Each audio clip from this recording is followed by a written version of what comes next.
So, can you guys remind me, how many trig graphs have we learned so far? Two, so we just learned the two that look like waves, sine and cosine. So how many left are there again?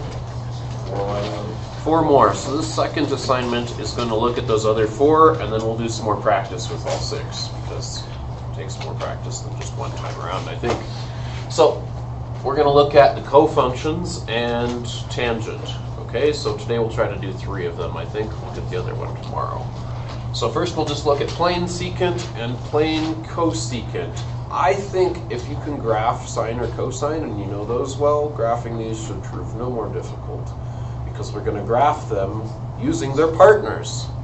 Because I think that there's an identity. I think we've already been using that identity.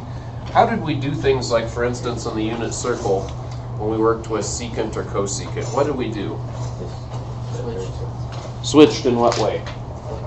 We flipped them. So in other words, secant is the, what's the word? What's the precise word for that switch? It starts with R. Reciprocal of which one? Secant is the reciprocal of cosine. So really, secant is 1 divided by cosine. So what's that look like on a graph? So in order to graph secant, basically you just want to draw cosine first and use it as a guide. Okay? So let's draw cosine, just plain cosine. There's no transformations yet, okay? So let's draw plain cosine here and have a look at our secant. So can you guys help me? Remind me, how do I draw plain cosine? What's its amplitude? Okay, you can write that down or not, up to you. What's its period? 2 pi, gotta know these things. 2 pi is its period. So we should probably put like 2 pi on here somewhere. That's the end of one wave. Let's do a couple waves. Let's go a little farther. Let's see, I'll try to make this somewhat to scale. There's 4 pi. We'll go back one. Maybe 2 pi, something like that, yeah? Okay, so can you guys help me draw the cosine then? Starts at the top, how high? 1. Just 1 if its amplitude is there, right? So 1 goes down, -1. So my first point, Akash, I think, said was right here. Or there's another point I could drop. Here? At the end of a period, right? Starts up, ends up. In the middle, where's the middle here? Pi, we should be down to -1. Okay, ends up at 3 pi, it's down to -1. Ends up at -pi, it's down to -1. Okay, so I'm trying to draw this pretty nicely.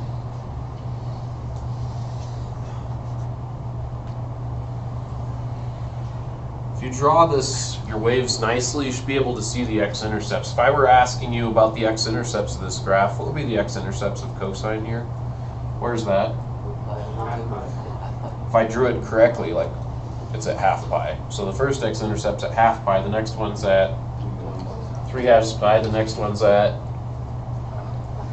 5/2 pi, the next one's at 7/2 pi. So we could write that infinite set down as pi over 2 or 3 pi over 2 or whatever, plus how far apart are they?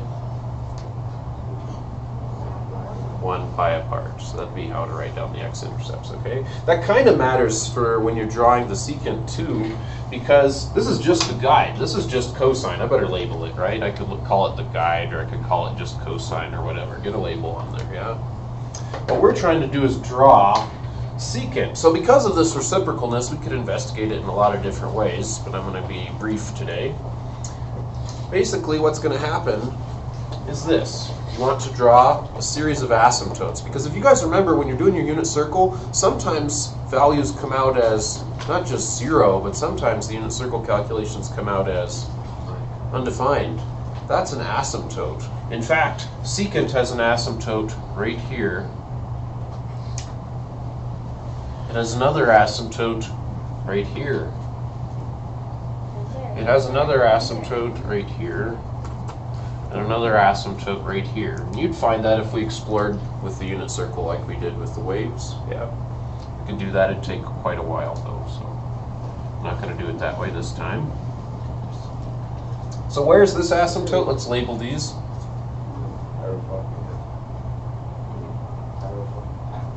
Half pi. You want to label something as x equals if it's a vertical line, right? What about this one? We were just counting these a second ago, weren't we, for the x-intercepts? This one's at 5 halves. That one's at 7 halves. I'm not going to label them all. Okay? So, those are the asymptotes for the secant function. Where is the actual secant function, though? Well, the secant and the cosine are exactly equal for a few points. The points that are at the top of the peaks, they're exactly the same. And the bottoms of the valleys, they're exactly the same. But that flipping, that reciprocalness, leads secant to have a totally different shape. This is just the guide that you need to draw it correctly. And it's the easiest way, right? If you know cosine, you can draw this. By the way, where did I draw my asymptotes? You could think of it as through the x-intercepts, right? I drew them through the x-intercepts. That never worked for me as a student when I first started, though. I thought about drawing my asymptotes. Very good. Surrounding the peaks and valleys. They're like hugging them, aren't they, perfectly? So however you want to think about it, that's where you draw them. It's not a big deal, I don't think, to remember. And then the actual secant function comes from the peaks, and it does this little kind of shape up. And it goes from the valleys down. Yes, you've got it.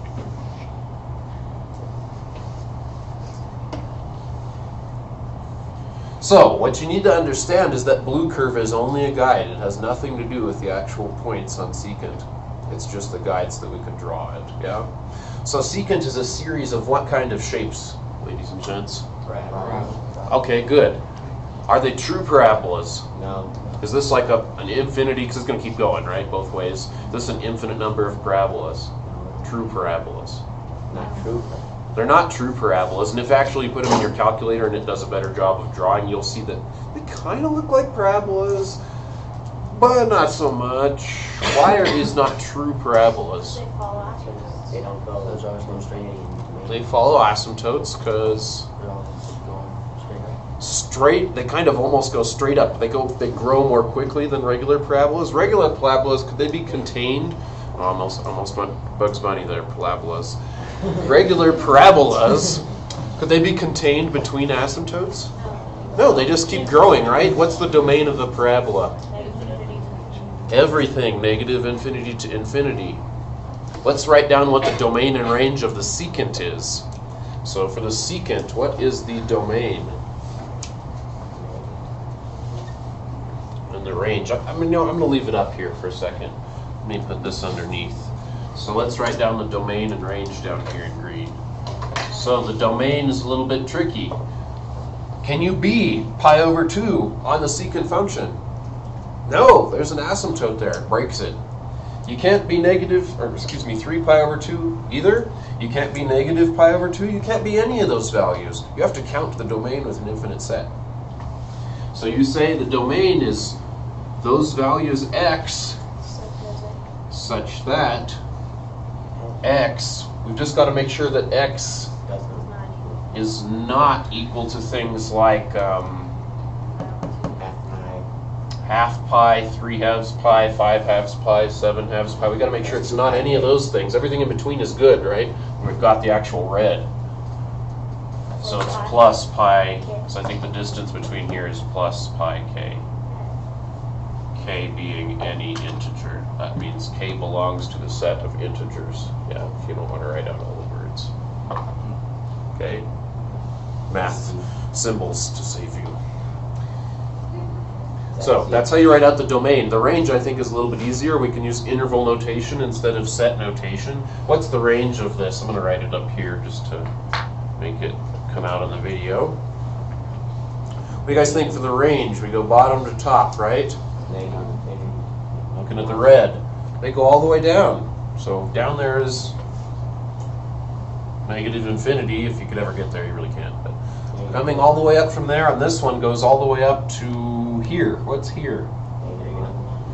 Bracket and parenthesis. Can you be this point or not? Yes. Bracket. And then you're nothing, right? This blue doesn't count. That's just the guide. So really, you could just come in and erase that at the end, and in your mind, that's the way you should be thinking. Like the blue is just the guide. It has nothing to do with the actual secant curve. Where does it start again? 1. Right there, right there. At 1. So we're going to say union or at 1 all the way up to infinity. That's the range of secant. Okay, I think cosecant is really similar. So let's do that one a little more quickly. So cosecant is the reciprocal of what? Secant. What? Sine. Cosecant, I'll do it the same color as the reciprocal of sine. So we need to draw sine first. So I'm going to draw sine first. Plain old sine, no transformations. That means it starts in the middle, ends in the middle at 2 pi, middle in the middle. How far does it go up? Same amount, 1. So wave up, wave down. I'll go a couple cycles. Wave up, wave down. Go back this one. Wave down, wave up. There we go. There's sine of x. Where do you think I should draw my asymptotes? In the halves. Like in between. Like at half pi right here? Right through the middle of that peak? Yes. Yes. No. Same idea as last time. Surround the peaks and valleys, like Sam said.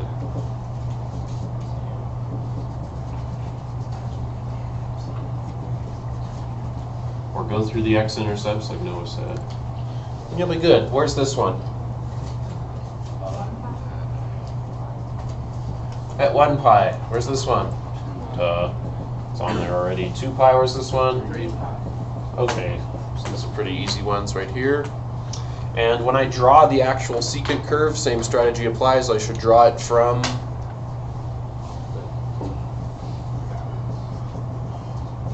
the tops and bottoms. So I got a little pseudo parabola stuck in here. So that's what I'm calling these guys. They're not true parabolas. I call them pseudo parabolas, from the Latin for fake or false. Yes, very nice. I love it, Noah. Yeah, very nice. Wannabe parabolas. I love that. Yeah, that's great. And mine look more like parabolas than the real ones. If you graph these in your calculator, you'll find they have a weirdish kind of shape, but basically kind of like a parabola. Okay, so domain this time is the set of all x's. I'm not going to write it down, such that x is not pi, x is not 2 pi, so it's going to be pi plus pi k again. Okay, and the range I think is the same, isn't it? Negative infinity to negative 1, 1 to infinity. Range is exactly the same. Okay.